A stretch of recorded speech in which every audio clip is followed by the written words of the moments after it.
ሰላም ለእናንተ ይሁን። እግዚአብሔርን እናመሰግናለን። ደግሞ ዛሬ ሰሞኑን ለማክበር እየተዘጋጀን ስላለንበት የበዓል ጉዳይ ጥቂት እንድንነጋገር ነው። ፋሲካ የመብልና የመጠጥ በዓል አይደለም። ፋሲካ መጀመሪያ ለመብላትም ለመጠጣትም ይሄ በዓል ይመለከተኛል ወይ ብሎ ያንን ነገር መጠየቅ እጅግ አስፈላጊ ነው። ያንንም ማወቅ አስፈላጊ ነው። አንዳንድ ጊዜ ሰዎች በአንድ ድግስ ላይ ተጠርተው ሲሄዱና ሳይጠሩ ሲሄዱ ስሜቱ አንድ አይደለም። የዛ ጥሪ ተካፋይ የሆኑ ሰዎች፣ ያ ጥሪ የደረሳቸው ሰዎች በኮንፊደንስ ነው የሚሄዱት። መተማመናቸው ትልቅ ነው። ተጠርተዋልና ተጋብዘዋልና እንዲገኙልኝ ተብለዋልና እነኚህ ሰዎች በደስታ ወደዛ ጥሪ ይሄዳሉ። ያልተጠሩ ሰዎች ደግሞ በዘመናችን አባባል ድንኳን ሰባሪዎች የሚባሉት ደግሞ መተማመን የላቸውም። ቢመልሱኝስ፣ ባያስገቡኝስ፣ ባያውቁኝስ የሚል ስጋት ይዘው ነው ወደዛ ጥሪ የሚገቡት። በሌላ መልኩ ደግሞ የጥሪ ወረቀት እንዳይለዮ የሚል አንዳንድ የሰርግም አንዳንድ ጥሪ ካርድ አለ። የጥሪ ወረቀት እንዳይለዮ ያንን የጥሪ ወረቀት የደረሰውና የያዘ ሰው የሚሄድበት መተማመንና ያ የሌለው ያልደረሰው ሰው ያለ ጥሪ ወረቀት የሚሄድበት መንገድ የተለያየ ነው፣ አንድ አይነት አይደለም።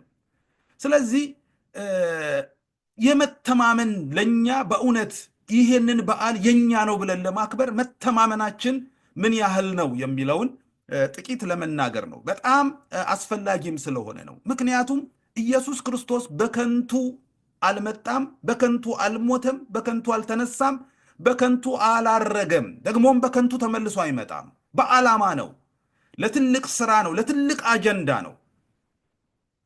ስለዚህ ይሄንን ትልቅ ዓላማ ይሄንን ትልቅ አጀንዳ ከእኛ የሚጠብቀው ነገር አለ ወይ? የሚያስፈልግ ነገር አለ ወይ? አዎ አለ። የሚያስፈልግ ነገር አለ። እኛ ብቻችንን ከእርሱ ጋር የምናደርግ ከሱ ውጪ እኛ ብቻችንን በራሳችን የምናደርገው ምንም ነገር እንደሌለ ኢየሱስ ክርስቶስ ደግሞ ከኛ ጋር የሚያደርገው ነገር በማቴዎስ ወንጌል ምዕራፍ 11 ቁጥር 28 ላይ እናንተ ደካሞች ሸክም የከበደባችሁ ሁሉ ወደ እኔ ኑ እኔም አሳርፋችኋለሁ፣ ቀንበሬን በላያችሁ ተሸከሙ፣ አንድ ላይ በቀንበር እንተሳሰር ያለ ጌታ ስለሆነ ያ ቀንበር በላያችን ላይ የሌለ ሰዎች፣ ከእርሱ ጋር ያልተጠመድን ሰዎች፣ ከእርሱ ጋር ያልተያያዝን ሰዎች ይሄ በዓል በእውነት እንበላበት እንጠጣበት ይሆናል እንጂ የኛ በዓል መሆኑ ግን አረጋግጥልንም። ይሄ አይደለም ማለት ይሻላል በሌላ ቋንቋ። ስለዚህ መጽሐፍ ቅዱስ የሚነግረንን እውነት ይዘን በዚህ መንፈስ ነኝ ወይ ያለሁት ብለን በዚህ መንፈስ ይህንን በዓል ብናስብ በእውነት የበዓሉ ተካፋዮች ወይንም ደግሞ የዚህ እውነት ተካፋዮች እንሆናለን ማለት ነው። እንግዲህ ጌታችን ኢየሱስ ክርስቶስ በተሰቀለ ጊዜ ብቻውን ተሰቅሏል። ብቻውን ስላችሁ ወንበዴዎች ከጎንና ከጎኑ ነበሩ፣ እሱን ለማለት አይደለም። ብቻውን ተሰቅሏል ስል ያለ ጥፋቱ ያለምንም ስህተቱ ስለ ሌሎች ሰዎች ጥፋትና ስለ ሌሎች ሰዎች በደል ወይንም ስለ እኔና ስለ እናንተ ጌታችን ኢየሱስ ክርስቶስ ተሰቅሏል። ስለዚህ አሁን እውነቱ ምንድን ነው? እኛን ይዞ ነው እዛ ውስጥ የተሰቀለው። ጳውሎስ በገላትያ ምዕራፍ 2 ቁጥር 20 ላይ ከክርስቶስ ጋር ተሰቅያለሁ፣ ሕያው ሆኜ አልኖርም ብሎ ሲናገር ከክርስቶስ ጋር መሰቀላችን እውነት ነው ወይ? እኛስ ከክርስቶስ ጋር ተሰቅለናል ወይ? ሐዋርያው ጳውሎስ ከተሰቀለ ሕያው ሆኖ የማይኖር ከሆነ እኛስ እንዴት እየኖርን ነው? ከክርስቶስ ጋር ከሞትን ከክርስቶስ ጋር እንደምንነሳ ቆላሲያስም ያስተምረናል። ቆላሲያስ ምዕራፍ 2 ላይ እንደገና ደግሞ ቆላሲያስ ምዕራፍ 3 ቁጥር 1 ላይ እንግዲህ ከክርስቶስ ጋር ከተነሳችሁ ብሎ መነሳቱን ይነግረናል። ተባብረናል ወይ? እዛ ውስጥ አለንበት ወይ? የጥሪው ተካፋዮች ሆነን ወይ? የመከራው ተካፋዮች ነን ወይ? ይሄ እውነት ገብቶናል ወይ? ስለኔ ነው የተደረገው ብለን እኛ እዛ ውስጥ ራሳችንን ከተናል ወይ? ይሄንን አሮጌ ስጋ እዛ ላይ ሰቅለናል ወይ?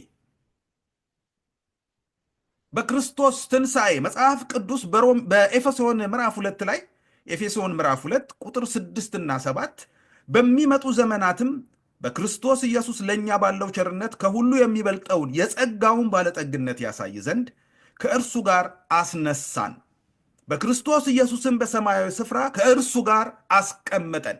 ብቻችንን አልተነሳንም፣ ብቻችንን አልተቀመጥንም። መጽሐፍ ቅዱስ በአዲስ ኪዳን እየደጋገመ የሚነግረን ከእርሱ ጋር፣ እርሱ የሌለበት ሁሉ ባዶ ስለሆነ የተነሳነውም ከእርሱ ጋር ነው።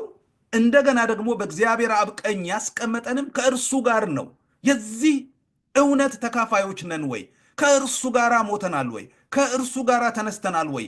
ከእርሱ ጋር በአብ ቀኝ ተቀምጠናል ወይ?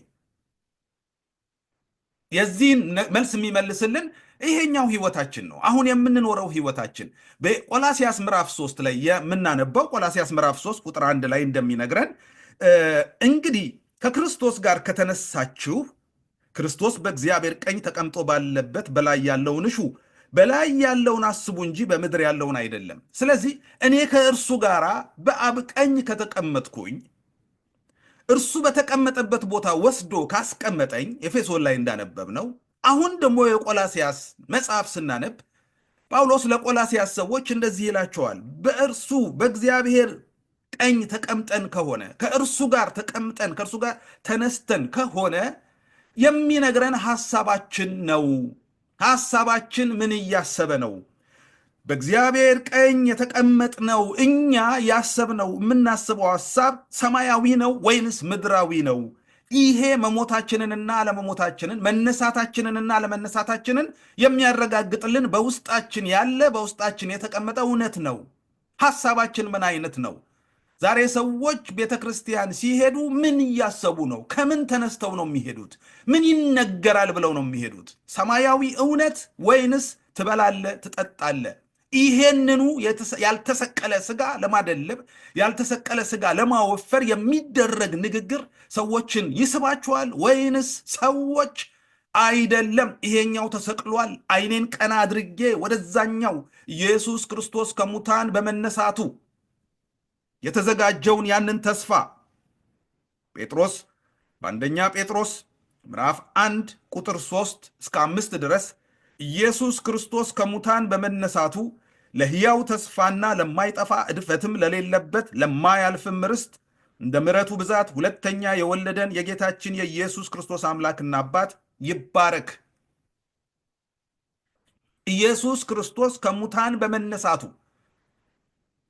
ለሕያው ተስፋ ለማይጠፋ እድፈት ለሌለበት ለማያልፍ ርስት ሲል ይሄ ነገር ኢየሱስ ከሙታን በመነሳቱ ያገኘነው የትንሣኤ ትልቁ ቤነፊት ነው።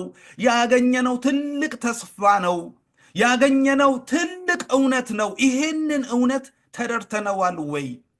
ስለዚህ ይሄንን እውነት ደግሞ በኢየሱስ ክርስቶስ ከሙታን መነሳት ያገኘነው ከሆነ ይህ ርስት በመጨረሻው ዘመን ይገለጥ ዘንድ ለተዘጋጀ መዳን በእምነት በእግዚአብሔር ኃይል ለተጠበቃችሁ ለእናንተ በሰማይ ቀርቶላችኋል። ይሄ ነገር የቀረልን በሰማይ ነው። ስለዚህ ይሄ ሕይወታችን የሚናፍቀው በሰማይ የቀረልንን ነገር ነው ወይንስ እዚህ ምድር ላይ የሚያገኘውን ነው?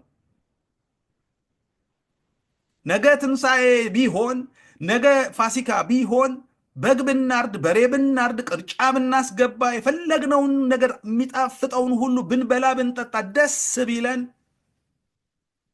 በሕይወታችን ይሄ በዓል ያልፋል። ከተወሰነ ጊዜ በኋላ ሌላ በዓል ይመጣል። ወይ አዲስ ዓመት ይመጣል፣ ወይ ቡሄ ይመጣል፣ ወይ የሆነ በዓል ይመጣና ይሄኛውን በዓል የበላነው ሁሉ ከውስጣችን ያልቅና ባዶ ይቀራል። ነገር ግን በዚህ ተስፋ ውስጥ ሆነን በዚህ መነሳት ውስጥ ሆነን በዚህ ትብብር ውስጥ ሆነን ጌታን የምናከብር ከሆነ የተሰጠንን እውነት በተስፋ የምንጠብቅ ከሆነ ግን ይሄ ትንሣኤ ዕለት ዕለት በሕይወታችን ይታያል። በእርግጥ እግዚአብሔር በፍጥረቱ በጣም ብዙ በሚያስደንቅ እውነት አይደለም የሚጎበኘን። ስለዚህ ሁልጊዜ ስንተኛ ሞቱን እንቅልፋችን ሞቱን ነው የሚያሳስበን። ጠዋት ስንነሳ ደግሞ ትንሣኤውን ነው የሚያሳስበን። ሁልጊዜ የምናስበው ትንሣኤ በሕይወታችን ይኖራል። ምንሞት ደግሞም የምንነሳ፣ የሞትን ደግሞም የተነሳን ከእርሱ ጋር እርሱ የሌለበት ሕይወት ሁሉ ባዶ ነው፣ ከንቱ ነው።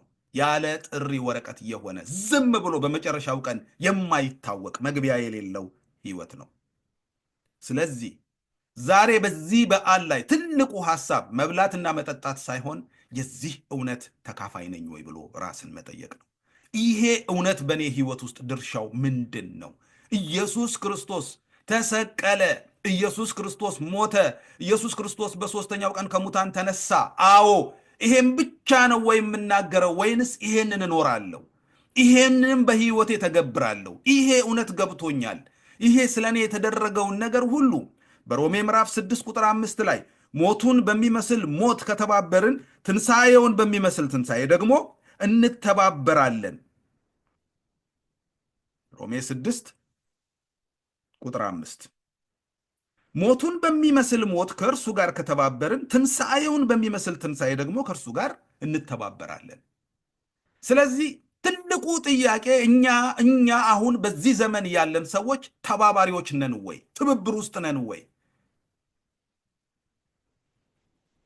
ነው? ወይንስ የሆነ በዓል አድማቂ ነን? አድማቂ የሆነ ሰው የሆነ ነገር አገኘ ብለን ድምቅ የምናደርግ እኛ ያላገኘን ቲፎዞዎች ነን ወይ? የትንሣኤው ቲፎዞዎች ነን ወይንስ የትንሣኤው ተካፋዮች ነን? እግዚአብሔር የትንሣኤው ተካፋዮች ያደርገን።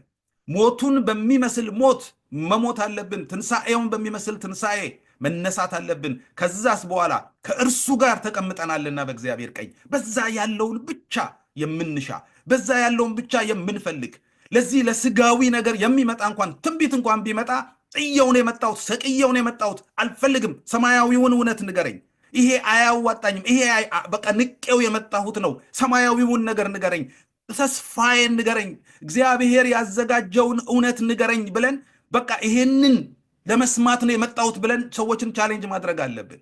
ትበላለህ፣ ትጠጣለህ፣ ሚሊዮነር ትሆናለህ፣ እንዲህ ትሆናል አልሁን። ያገኘሁት ህይወት ከዚህ የሚበልጥ ነው። ያገኘሁት በቢሊየን ብር የማይገመት ህይወት ነው። ህይወት ለህይወት ነው የተሰጠኝ።